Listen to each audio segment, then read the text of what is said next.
aqui em São José, dia 29 de maio de 69.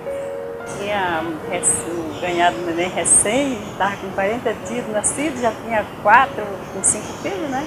Meu caçula tinha 9 meses, vai fazer uns 38 anos. Faz uns 40 anos.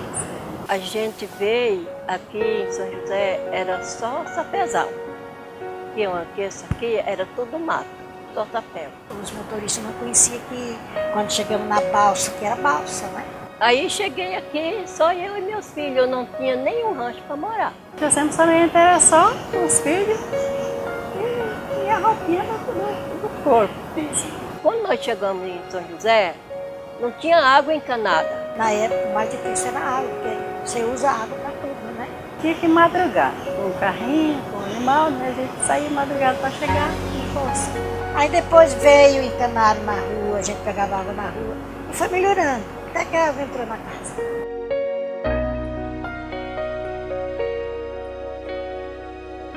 Ai, nem sei se eu vou ter coragem, se eu vou conseguir. E quando tinha as coisas para comer, a gente comia, quando não tinha, cara, sofri. Aí, inclusive, eu ganhei outro neném lá no sítio, ele nasceu com 7 dias e faleceu. Eu gosto muito de São José, acho que São José, ele tem as suas oportunidades. Eu nunca revoltei, por mais que eu sofri, eu nunca me revoltei. Melhorou. Nem pode dizer só 100%, né? Eu dizia até 10%.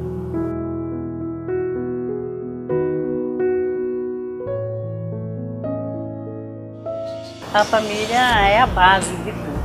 Porque a gente se esforça para a pessoa se entender o que é o bem, né? Cria naquele carinho, a gente sofre, mas nunca reclama porque sabe que um dia vai ser recompensado.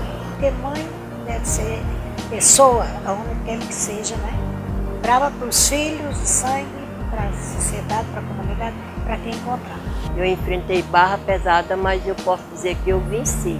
Eu sou uma mãe de São José, 40 anos que eu moro aqui, graças a Deus. Não tenho vontade de ir embora. Vamos ir. Eu sou uma mãe de São José.